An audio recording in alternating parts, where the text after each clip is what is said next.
नमस्कार दोस्तों, स्वागत है आपका अकेला अनमोल साथी चैनल पर। दोस्तों, खुशी वो है जिसे शब्दों में वर्णन करना मुश्किल है। इसे केवल महसूस किया जा सकता है। अच्छा जीवन जीने के लिए खुश होना बेहद ज़रूरी है, लेकिन दुर्भाग्य से ज़्यादातर लोगों के जीवन से खुशी गायब हो चुकी है। अलग अलग लोगों के पास खुशी के विभिन्न विचार हैं।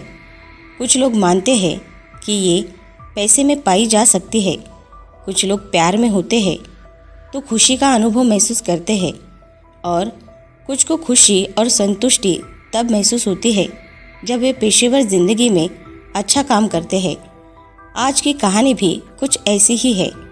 ये कहानी इटली के राजा गिफाड़ की कहानी है। राजा गिफाड़ एक शांतिपूर्ण और शक्तिशाली राज्य पर शासन करते थे। उनकी प्रजा उन्हें पूजती थी और पूरी तरह उन पर विश्वास करती थी। साम्राज्य बहुत सुखी था। राजा का एक युवा पुत्र राजकुमार जोनास था। बुद्धिमान, प्रतिभाशाली और खूबसूरत युवक जोनास कुछ दिनों से गहरी अप्रसन्नता की स्थिति में था। अनेक प्रयासों के बाद भी राजा समझ नहीं पा रहा था कि उसका पुत्र हर समय इतना दुखी क्यों रहता है। राजकुमार अक्सर अपने कमरे की खिड़की के पास बैठकर शून्य दृष्टि से खिड़की से बाहर देखता रहता। उसे अपने आसपास घट रही घटनाओं में कोई दिलचस्पी नहीं थी। भव्य समारोह और शादी उत्सव में भी वो अप्रभावित सा रहता।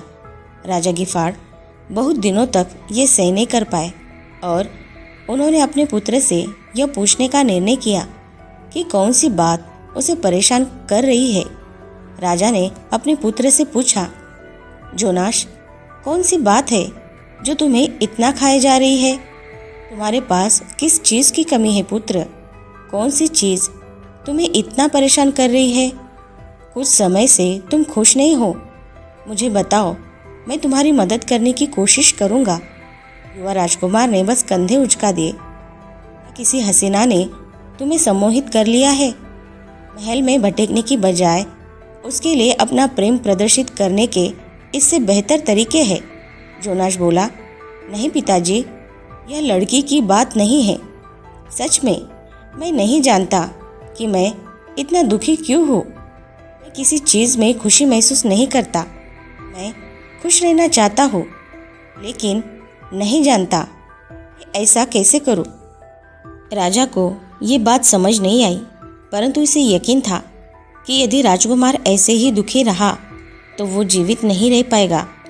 राजा ने महसूस किया कि अब राजकुमार जोनास को चिकित्सा की ज़रूरत है। उसने अपने बेहतरीन चिकित्सकों, ज्योतिषों और विद्वानों के लिए एक फरमान जारी किया कि वे बैठकर यह तय करें कि इस स्थिति में क्या किया जाना चाहिए। लगातार 3 दिनों के बाद विचार विमर्श के बाद ज्योतिषों ने आखिरकार एक हल निकाला। मुख्य ज्योतिषी जांकलो ने कहा, महाराज, हमने इस मुद्दे पर काफ़ी विचार किया है। अपने राजकुमार को सहायता करने के लिए हमें एक ऐसा व्यक्ति खोजना होगा जो पूरी तरह सुखी हो, जो जीवन से पूरी तरह संतुष्ट हो। राजा थोड़ा चौंके। मुझे एक संतुष्ट और सुखी व्यक्ति ढूंढना होगा? हाँ महाराज, और जब आप उस सुखी व्यक्ति को ढूंढ ले, आपको उसकी कमीज़ अपने बेटे के लिए खरीदनी होगी। इसके बाद सब ठीक हो जाएगा। राजा ने इस पर विचार किया और अंततः इसके लिए तैयार हो गया। उसने पूरे राज्य में इश्तिहार लगवा दिए कि जो भी एक पूर्णतः सुखी व्यक्ति के बारे में बताएगा उसे बड़ा इनाम मिलेगा। उसने घोषणा की और अपने संदेशवाहकों को दूर दूर तक ऐसे व्यक्ति की तलाश में भेजा जिसकी कमीज़ उसके पुत्र को फिर से जीवित बना सके। जल्दी ही लोगों ने राजा से मिलने के लिए भीड़ लगाना शुरू कर दिया। राजा के सामने पेश किया जाने वाला पहला व्यक्ति एक पुजारी था। राजा ने पुजारी को पूछा, क्या आप सुखी हैं? पुजारी के लिए राजा का प्रश्न सरल और प्रासंगिक था। पुजारी ने कहा, हाँ महाराज, मैं बहुत सुखी हूँ। राजा ने कहा, ठीक है, तो क्या आप शाही पुजारी बनना चाहेंगे?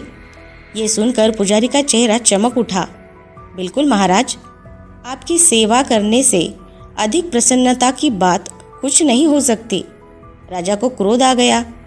वो गुस्से से चिल्लाया, इससे पहले कि मैं तुम्हें जेल में डलवा दूं, निकल जाओ मेरे महल से। झूठे हो, तुम पूरी तरह संतुष्ट या सुखी नहीं हो। तुम में और अधिक पाने की इच्छा शेष है। मेरे किले से निकल जाओ। तलाश जारी रही, किंतु ऐसा कोई नहीं मिला। 2 सप्ताह बाद एक पड़ोसी राजा के बारे में सूचना मिली, जिसे असाधारण रूप से सुखी व्यक्ति माना जाता था। उसकी एक खूबसूरत रानी और कई राजकुमार थे। उसका कोई शत्रु नहीं था और उसका राज्य शांतिपूर्ण और शक्तिशाली था। राजा ने ये सोचकर कि शायद अब उसको प्रार्थनाओं का फल मिले, अपना दूत उस राजा के पास भेजा। उस राजा ने दूत को बताया, यह सच है कि मेरे पास वो सब कुछ है जो मैं इच्छा कर सकता हूँ। मेरी एकमात्र चिंता ये है कि मैं जल्दी ही मृत्यु को प्राप्त हो जाऊँगा और ये सब खो दूँगा। यह बात मुझे इतना चिंतित करती है कि यह मुझे रातों को जगाए रखती है। ये सुनते ही दूत को लगा कि इस राजा की कमीज़ ले जाने का कोई लाभ नहीं है। दूत से उस राजा का सच जान राजा गिफाड़ बहुत निराश और परेशान हुआ। उसकी समझ में नहीं आ रहा था कि अब वो क्या करे। उसका पुत्र दुख की प्रतिमूर्ति था और राजा उसके लिए कुछ नहीं कर सकता था जब तक कि उसे वो कमीज़ नहीं मिलती। अपना दिमाग शांत करने के लिए राजा ने शिकार पर जाने का फैसला किया। मैदान में उसने कुछ मीटर दूर एक खरगोश पर तीर चलाया। तीर चौंके हुए खरगोश को केवल स्पर्श करके निकल गया और वो जंगल में भाग गया। खरगोश का पीछा करते करते राजा अपने दल से अलग भटक गया। कुछ मिनटों बाद उसने खरगोश का पीछा करने का इरादा छोड़ दिया और अन्य लोगों के पास लौटने का फैसला किया, लेकिन रास्ते में किसी चीज़ ने उसे रोक लिया। उसकी बाईं ओर से एक अजीब सी आवाज़ आ रही थी। जब वो आवाज़ के पास पहुंचा तो राजा को पता चला कि कोई सीटी बजा रहा था। उसके सामने सरकंडों के बीच एक खूबसूरत युवक लेटा हुआ था। वो युवक पीठ के बल लेटा हुआ आसमान में तैरते बादलों को निहार रहा था। राजा ने युवक से पूछा, हे युवक, सुनो, क्या तुम देश के राजा के व्यक्तिगत सलाहकार के पद पर नियुक्त होना चाहोगे? युवक बोला, मैं? सलाहकार? युवक आराम की मुद्रा में बैठकर अपनी ठुड्डी खुजाने लगा। वो तो बहुत परेशानी वाला पद है। मेरी उसमें कोई दिलचस्पी नहीं है। मैं जैसा हूँ अच्छा हूँ। राजा का चेहरा खुशी से चमकने लगा। उसने स्वीकारा, तुम ही वो सुखी व्यक्ति हो। ईश्वर का शुक्र है कि आखिरकार एक पूरी तरह खुश व्यक्ति मुझे मिला। जल्दी से खड़े हो जाओ युवक। राजा उस युवक को अपने सेवकों के पास ले गया। मेरा पुत्र अब बच जाएगा। अभी मेरे बेटे के लिए उम्मीद बची है। वो युवक की ओर मुड़ा और गर्मजोशी से कहा, तुम मुझसे कुछ भी मांग सकते हो युवक, परंतु मुझे भी तुमसे कुछ चाहिए। युवक ने विचित्र निगाहों से राजा की ओर देखा। आपको मुझसे जो भी चाहिए आप ले लीजिए महाराज। मेरा पुत्र जोनास मर रहा है और सिर्फ तुम ही उसे बचा सकते हो। यदि मैं तुम्हारी कमीज़ उसे पहना दूँ तो वो बच जाएगा। तुम थोड़ा मेरे समीप आओ। राजा ने मुस्कुराते हुए युवक के कंधे थपथपाए और उसकी कमीज़ के बटन खोलने के लिए हाथ आगे बढ़ाए। फिर अचानक रुक गया। उसके हाथ नीचे आ गए। सुखी व्यक्ति ने कमीज़ ही नहीं पहनी थी। राजा को एहसास हुआ कि असली खुशी किसी और से खरीदी नहीं जा सकती। अपने सामने खड़े युवक को, जिसका जीवन उसके पुत्र के जीवन से बहुत अलग था, देखते हुए राजा ने महसूस किया कि असली संतोष और खुशी अंदर से आती है और उसका इससे कोई लेना देना नहीं है कि हमारे पास कितना धन है। दोस्तों, खुशी आनंद की एक अवस्था है। यदि आप इस स्थिति में रहने के लिए अपने मस्तिष्क को प्रशिक्षित करते हैं तो वो उसी तरह रहना सीख जाएगा। ऐसा इसीलिए है क्योंकि आपका मन जो कुछ भी कहता है आपका दिमाग वही मानता है। हालांकि ये उतना आसान नहीं है जितना लगता है। आप समय समय पर खुशी का अनुभव कर सकते हैं, लेकिन इस अवस्था में बने रहने के लिए महीनों या सालों भी लग सकते हैं। खुशी वो चीज़ है जिसके लिए हर इंसान तरसता है, लेकिन बहुत कम व्यक्ति इसे पाने में सक्षम हो पाते हैं।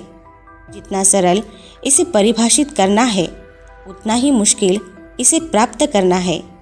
ऐसा इसीलिए है क्योंकि लोग अक्सर इसे लोगों और चीज़ों के साथ जोड़ते हैं। खुशी ऐसी चीज़ है जो आपके साथ शुरू होती है और आपके साथ ही समाप्त होती है। केवल जो लोग ये महसूस करते हैं वे ही सच्ची खुशी प्राप्त करने में सक्षम हो पाते हैं। ज़रूरी नहीं है कि मिठाई खिलाकर ही दूसरों का मुंह मीठा करें। आप मीठा बोलकर भी लोगों को खुशियाँ दे सकते हैं। तो दोस्तों, आज की ये शिक्षाप्रद कहानी आपको पसंद आई होगी तो नीचे कमेंट बॉक्स में कमेंट करके हमें ज़रूर बताएं और इस कहानी को अपने दोस्तों और परिवारजनों के साथ शेयर करना न भूलें। साथ ही हमारे अकेला अनमोल साथी चैनल को सब्सक्राइब ज़रूर से कर लें और ऐसे ही मोटिवेटेड वीडियो को देखने के लिए हमारे साथ जुड़े रहें। और हाँ, अपना ख्याल ज़रूर से रखें। मिलते हैं नेक्स्ट वीडियो में। धन्यवाद।